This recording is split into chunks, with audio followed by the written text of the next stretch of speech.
आपका SDO court में, फिर थाना हो गया, पुलिस थाना हो गया, सब इतना कर अभी आज तक जिंदगी में पैसा देखा नहीं होगा। नेक्स्ट वाली वीडियो में आपको सारा डॉक्यूमेंट दिखे। व्हाट्सअप गाइज, कैसे हैं आप लोग?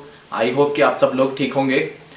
गाइज, ये वीडियो मेरा कोई बॉडी बिल्डिंग से रिलेटेड नहीं है, ना कोई फिटनेस से रिलेटेड है। ये मेरा वीडियो जो बनाने का पर्पस है वो मेरा फैमिली से रिलेटेड, जो मेरे घर में चल रहा है, मैं उससे रिलेटेड मैं ये वीडियो बना रहा हूँ। और गाइज, आप क्या कीजिएगा, इस वीडियो को पूरे लास्ट तक देखिएगा और समझिएगा, और वीडियो को जितना ज़्यादा से ज़्यादा शेयर कीजिएगा, क्योंकि गाइज आप लोग का सपोर्ट का ज़रूरत है। और जो आज मैं बताने वाला हूँ इस वीडियो के अंदर में, वो शायद आपके घर में भी ऐसा चल रहा हो, नहीं तो आपके घर के अगल बगल में भी ऐसा चल रहा होगा। लेकिन 100% मैं गारंटी कर रहा हूँ कि किसी न किसी के यहाँ ये जरूर ऐसा काम हुआ होगा और वो इस चीज़ से परेशान है।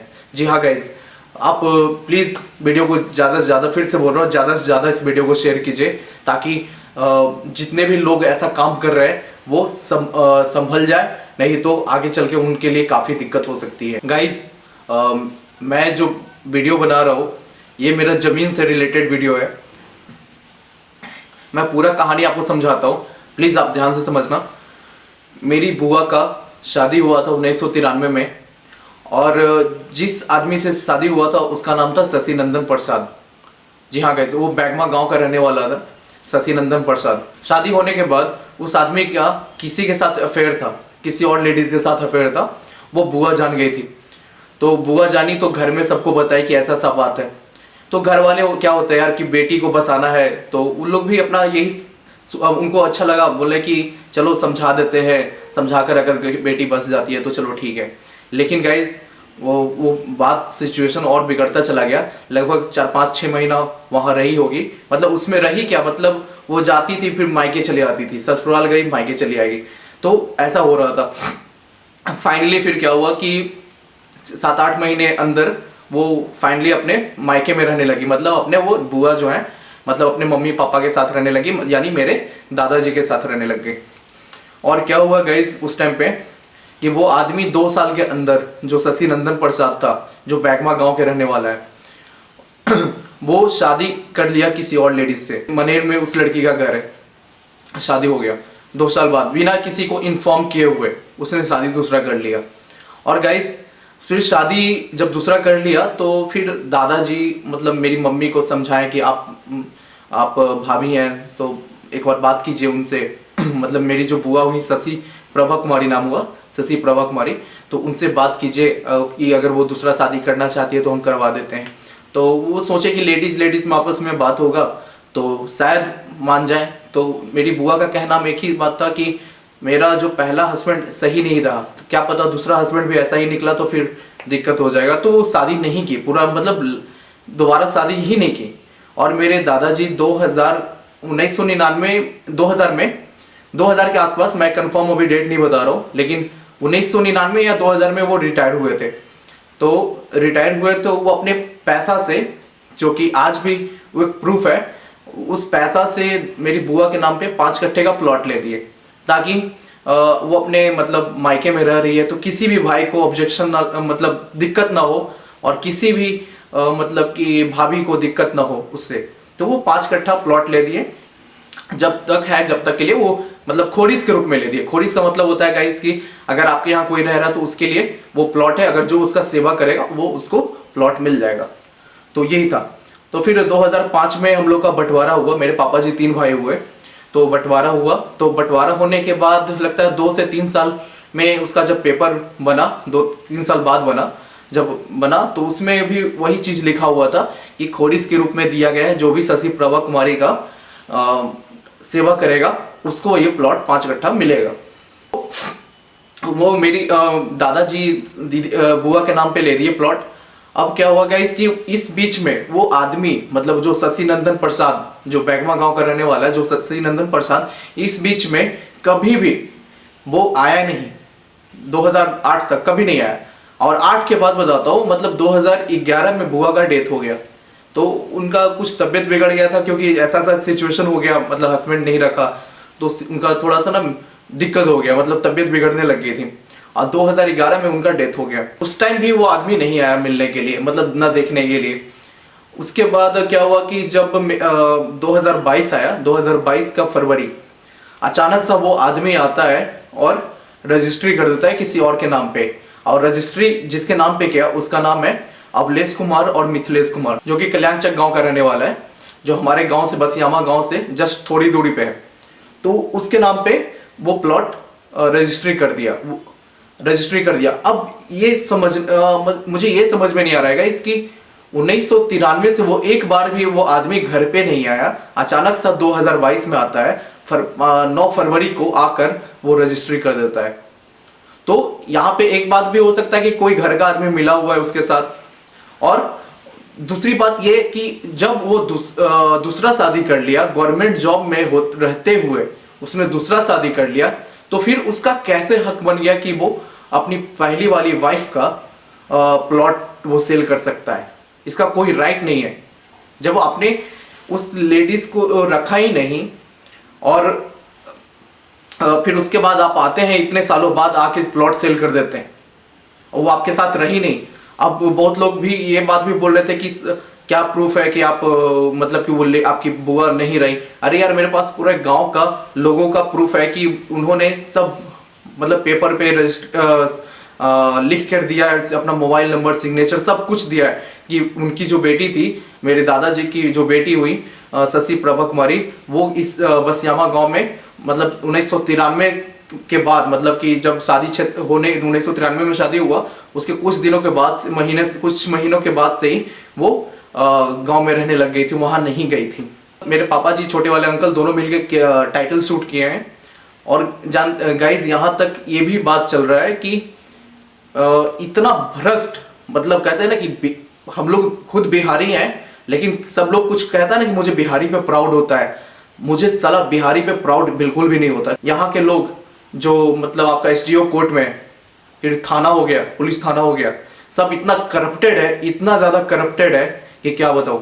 वो अवलेश मिथिलेश कुमार क्या किया है कि सब जगह पैसा डाल दिया है।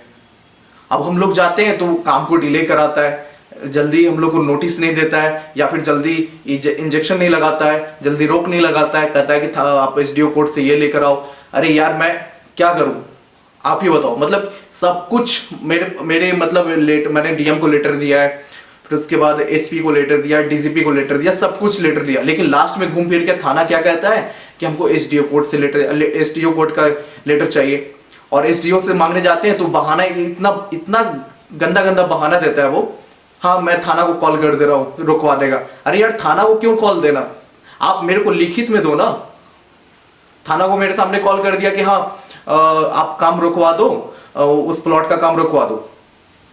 फिर उसके बाद जब थाना जाता है वहां पे अवलेश कुमार के पास, और मिथिलेश दोनों भाई है, उसके पास जाता है तो कहता है कि मेरा एसडीओ साहब से बात हो गया है, उन्होंने बोला काम करने के लिए।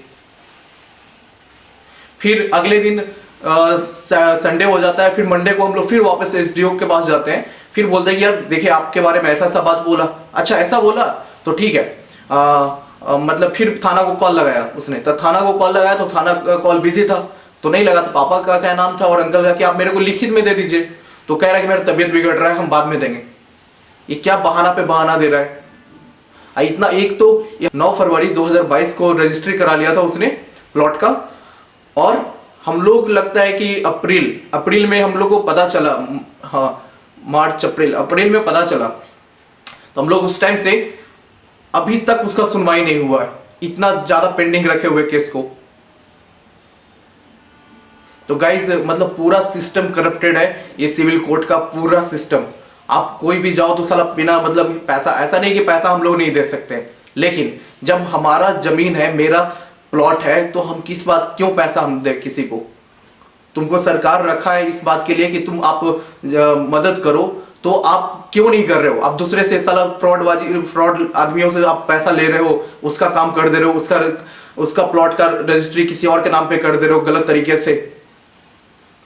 गाइस, कोर्ट भी कहता है कि वाइफ का धन जो है वो पति का होता है, लेकिन यहां पे सवाल ये आता है कि आपका शादी दूसरा हो चुका था, क्योंकि आप गवर्नमेंट जॉब में थे। वो वाइफ जो फर्स्ट वाली वाइफ हुई, मतलब मेरी बुआ हुई, वो तो आपके साथ रही भी नहीं, तो फिर आप किस हक से जाके उस पर रजिस्ट्री कर दिए। गाइज, आप लोग का सपोर्ट चाहिए कि आप इस वीडियो को शेयर कीजिए। मैं आपको दूसरे वाले वीडियो में सारा डॉक्यूमेंट दिखाऊंगा कि पूरा डॉक्यूमेंट दिखाऊंगा कि कैसे कैसे वो हम लोग ने कहाँ कहाँ गया, कहाँ मतलब किसको किसको मैंने लेटर दिया, कौन वकील से मिला, सब कुछ मैं दिखाऊंगा।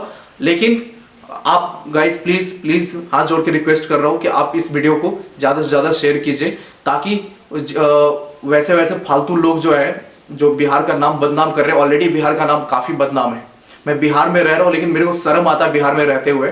तो गाइस आप प्लीज़ प्लीज़ कह रहा हूँ, आप वीडियो को शेयर कीजिए और इतना ज़्यादा शेयर कीजिए कि वो सब जो नौटंकी कर रखा है और जो सिविल कोर्ट में गंद मचा रखा है एसडीओ वगैरह, और थाना वाला जो गंद मचा रखा है कल्याणपुर थाना वाला, तो उसको कुछ ना कुछ समझ में आए। और गाइज मैं आपको नेक्स्ट वाली वीडियो में आपको सारा डॉक्यूमेंट दिखाऊंगा मैं कि क्या है, कहाँ कहाँ मैं गया, कहाँ नहीं गया, किससे थाना वाले ने क्या रिसीविंग दिया, क्या नहीं रिसीविंग दिया। हाँ एक बात और, जब हम लोग थाना वाले को लेटर देते हैं कि वहाँ प्लॉट पे काम कर रहा है, क्या टाइटल सूट हो गया है, अब उसके बावजूद भी प्लॉट पे काम कर रहा है दोनों, रुकवाने जाते हैं तो थाना क्या बोलता है कि आप लोग खुद रुकवाइए। ये कहाँ का बात हुआ यार। मतलब कि एक तो आप मेरे टैक्स से आपको पैसा मिलता है, हम लोग का टैक्स जितना भी है, जो नौकरी कर रहे हैं उसके टैक्स, या फिर जो बिजनेस कर रहे हैं उसका टैक्स जो कटता है, उससे आपको सैलरी मिल रहा है। आपको सरकार किस लिए रखा है थाना में? पब्लिक सर्वेंट है ना, तो आप क्यों नहीं काम कर रहे हैं? जाके बोलते खुद लड़िए, ये क्या मतलब हुआ यार? आपको पुलिस क्यों बनाया गया है? आपको किस लिए बोले कि जाके लड़ो फिर उसके बाद एफआईआर करेंगे? ऐसा बात बोलता है थाना वाला कि आप लोग खुद लड़िए, जब किसी का हादसा होगा तब उसके बाद हम एफआईआर लिखेंगे। मतलब कल्याणपुर थाना वाला ऐसा बोलता है कि आप लोग खुद लड़िए।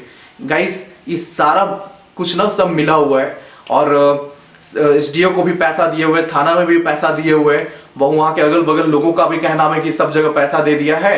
और इसके बावजूद भी तो इसलिए तो वो मतलब काम कर रहा है, इतना फ्रीडम होके अपना प्लॉट पे काम कर रहा है। मेरे पापा जी का एक ही कहना है कि लड़ाई झगड़ा से कोई सोल्यूशन नहीं निकलता है। आप पेपर से हम लोग लड़ेंगे, लड़ाई झगड़ा से कोई सोल्यूशन नहीं और बात बिगड़ जाता है, मेरे पापा जी का कहना है। तो अब टाइटल सूट में चला गया, उसके बावजूद भी बाउंड्री कर रहा है वो प्लॉट का। रुकवाने जाते हैं तो थाना कहता है कि आप जाओ खुद रुकवाइए, आप क्यों नहीं रुकवा रहे हैं? वो तो चाहता ही थाना वाला कि किसी ना किसी को अंदर करे ताकि हमको पैसा मिले। मैं बोल बोल के थाना वालों को थक गया हूँ कि सर आप प्लीज रुकवाओ, क्योंकि टाइटल सूट हमारे पास है। एक ही बात कहता है थाना वाला कि आप इंजेक्शन का ऑर्डर लेकर आइए। एसडीओ से ऑर्डर लाने जाते हैं तो एसडीओ कहता है कि मेरा तबीयत बिगड़ा हुआ है, कभी कहता है कि हम थाना को फोन कर दिए। थाना वाला ऐसा बोलता है कि हम दोनों मिथिलेश कुमार और अभिलेश कुमार को फोन किए कि काम रोकने के लिए, तो कहता है कि हमको एसडीओ सर से बात हो गया है। प्लीज प्लीज आप शेयर कीजिए इस वीडियो को, और जितना ज़्यादा से ज़्यादा इस वीडियो को शेयर कीजिएगा और ये वीडियो ज़्यादा लोगों तक पहुंचेगा तो कुछ ना कुछ सरकार मतलब एक्शन ले, मतलब मजबूरी में एक्शन ले, लेकिन लेगा ज़रूर अगर आप लोग सपोर्ट कर देते हैं तो। और गाइस ये ऐसा मेरे साथ नहीं, मैं बहुत लोगों से ऐसा मिला हूँ जिसके साथ ऐसा चल रहा है। मतलब उसका जमीन कोई और रजिस्ट्री कर दिया, उसका घर वाला कोई और मतलब रजिस्ट्री कर दिया किसी और के नाम पे। अब क्या होता है कि हम लोग तो चलो ठीक है पढ़े लिखे आदमी है तो कोर्ट में पहुंच गए, जो बेचारा पढ़ा लिखा हुआ नहीं है वो क्या करता है, लास्ट में उसको कुछ पैसा दे दिया, पैसा दे के उससे महंगा जमीन उससे ले लिया। यहाँ पे बिहार में ये सबसे ज़्यादा चल रहा है, सबसे ज़्यादा बिहार में ये सब फ्रॉडबाजी जमीन का चल रहा है सबसे ज़्यादा।